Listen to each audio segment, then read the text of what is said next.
రూపురేఖలు మారుస్తూ ఉన్నాం.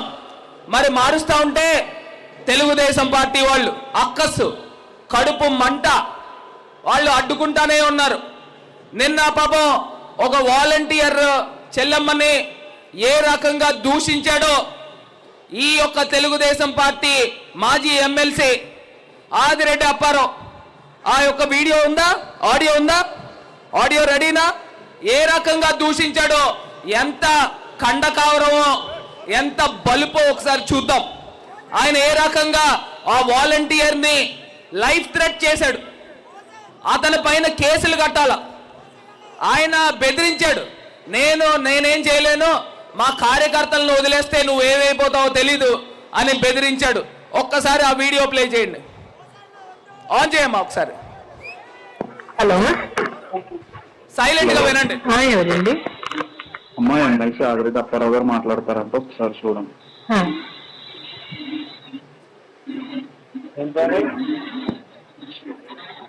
ఏమ్మా ఈశ్వరి? సార్ నమస్తే అండి, చెప్పండి సార్. నేను మీ వాలంటీర్లు అందరూ ఇంకా మా మైండ్ సెట్ మారలేనట్టు ఉంటాయా? ఏంటి సార్? ఏది మీరు ఏంటి ఈ వైఎస్ఆర్ కి ఫేవర్ గా చేసేస్తా సిద్ధపడిపోతున్నారని పెద్ద అలజడి. సార్ అలా ఎందుకు చేస్తాను సార్? మా వర్క్ ఏంటో అది చేస్తాం కానీ అలా ఎందుకు చేస్తాను సార్? మీరు ఒకటి చెప్తాను చూడండి, మీరు కానీ వైఎస్ఆర్ కి ఓటు అయ్యకపోతే మీ బెనిఫిట్లు పోతాయని ఎవరు నోరు పెదిపినా అందరికీ చెప్తున్నాను నేను, ఊరుకోదేం లేదు. మారుతుంది. మారిన తర్వాత అలాంటి వాళ్ళు అందరినీ పట్టుబట్టేస్తాను, ఊరుకోను. నాకు కసి వేరు. మీరు అన్బయాసులుగా చెయ్యండి, తప్పులేదు, మీ పని మీరు. నేను ఎలాగా ఎలక్షన్లకు వేయరు, అయితే ఊరుకోము. తర్వాత ఈ లోకానికి కానీ మీరు ఏదో మాకు వ్యతిరేకంగా చేశారు అని అంటే గుర్తించుకుంటాను. మా కార్యకర్తలు నేను కంట్రోల్ చేయలేను, ఆ పరిస్థితి తెచ్చుకోకండి. ఎవడో మీకు భర్తగాడు మీకు అవి చేసేస్తాను ఈ చేసేస్తానని ఏదో లెటర్ నేను అది చేస్తున్నానని ఎవరు చెప్పారు సార్ మీకు? నేను అలాగా చెప్పారులే, లేకపోతే నీ నెంబర్ నాకేం తెలుసు? ఎవరు చెప్పారు సార్? అది చెప్పండి సార్, నాకు తెలియాలి కదండి. మేమైతే మా వర్క్ అయితే కాదు సార్. అది కాదు అన్నప్పుడు మేము ఎందుకు చేస్తామండి? నేను పెన్షన్ ఇవ్వడం నాకు ఏదో ఇన్ఫర్మేషన్ వచ్చింది, అది whether it is right are not అన్నది నేను అడిగాను. కాదంటే వెళ్ళండి కొట్టు, కానీ మాకు రుజువులు దొరికితే మాత్రం నాట్ బ్యాడ్. ఆ తర్వాత ఏం చెయ్యాలో చేస్తాను నేను, వదిలిపెట్టను, ఎవరిని వదిలిపెట్టను నేను. తీసుకోండి, ఓకేనా? ఓకే అండి, తప్పకుండా.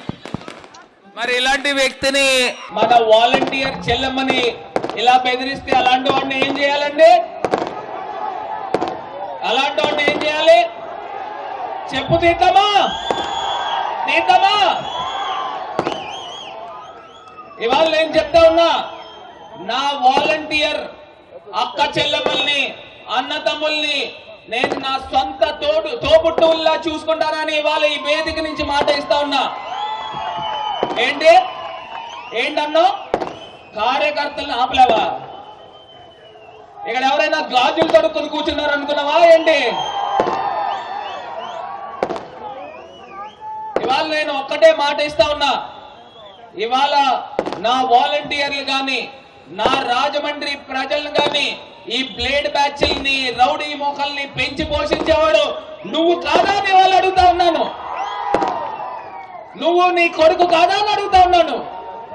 వడ్డీ వ్యాపారాలు చేస్తారు, రాజమండ్రిలో ప్రజల్ని పీక్కు తింటారు. వీళ్ళు ఇవాళ మాకు నీతులు చెప్తా ఉన్నారు. నీ ప్రయాణం ఎలా ప్రారంభమైంది? సైకిల్ తొక్కుని అద్దింట్లో ఉన్నవాడివి 100 కోట్లు ఎట్లా సంపాదించావు? రాజకీయాలను అడ్డు పెట్టుకుని సంపాదించలేదా? ప్రతిదీ చేసిన కార్యక్రమం ఏంటి? ఎక్కడికి వెళ్ళండి, వడ్డీ వ్యాపారస్తుడు మైండ్ సెట్ ఎలా ఉంటుందండి? ఎలా ఉంటది? నేను వడ్డీ వ్యాపారాలు చేయొద్దని నేను చెప్పట్లా, కాకపోతే వడ్డీ వ్యాపారం చేసేవాడు ఎమ్మెల్యేలుగా ఎంపీలుగా కాకూడదని చెప్తా ఉన్నా. నీకు 10 లక్షలు ఇచ్చాడు అనుకోండి అప్పు, వడ్డీ వ్యాపారస్తుడు రోజు పొద్దున్నే దేవుడికి దండం పెట్టుకుంటాడు. ఏమని? వడ్డీ రావాలని కాదు, వడ్డీ కట్టకూడదని. వడ్డీ కట్టకూడదు, ఎందుకంటే మీ ఆస్తి ఒక 10 లక్షలు అప్పిస్తే 50 లక్షల రూపాయల ఆస్తిని తనఖా పెట్టుకుంటాడు. ఇవాళ ఊర్లో ఎక్కడికి వెళ్ళండి, ఆయనకి ప్రతి పేటలోనూ ఒక 100 గజాలు 150 గజాలు స్థలాలు ఉంటానే ఉన్నాయి. అవి ఎక్కడి నుంచి వచ్చినాయి? ఇలాగ మొత్తం అన్ని కూడా వడ్డీ వ్యాపారాలు చేసి సంపాదించినోడు. మరి అలాంటి వాళ్ళు ఇవాళ మనకి రాజకీయాల్లో ఎమ్మెల్యేలుగా అవసరమా అని అడుగుతా ఉన్నా. అవసరమా అడుగుతా ఉన్నా. నేను ఇవాళ ఒకే ఒక అంశం చెప్తున్నా. మీరు ఆశీర్వదించారు, జగనన్న ఆశీర్వదించాడు. దేవుడు దయతో ఇవాళ నేను ఎంపీగా అయ్యా. 3 సంవత్సరాలు కరోనాతో పోయింది. 2 సంవత్సరాల్లో రాజమండ్రి రూపురేఖలు మార్చామా లేదా అని అడుగుతా ఉన్నా. మార్చామా లేదా అని అడుగుతా ఉన్నా. మరి వీళ్ళ కుటుంబం నుంచి ఒక ఎమ్మెల్యే, ఒక మేయర్ అయ్యారు. మనం ఇచ్చిన ఎమ్మెల్సీ జగనన్న రెక్కల కష్టంతో ఆయన పార్టీ పెట్టుకుని మొట్టమొదటి ఎమ్మెల్సీ వస్తే ఆ ఎమ్మెల్సీని చంద్రబాబు నాయుడు దగ్గర తాకట్టు పెట్టి అక్కడ పార్టీలోకి దూకేశాడు. 16 సంవత్సరాలు పదవుల్లో ఉన్నారు.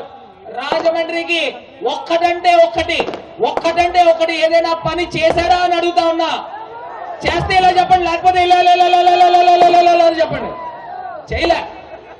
మరి అలాంటి వ్యక్తులు మనకి ఎమ్మెల్యేగా ఎందుకమ్మా? అవసరమా? ఇవాళ రాజమండ్రి అభివృద్ధి కావాలా లేదా అని అడుగుతా ఉన్నా.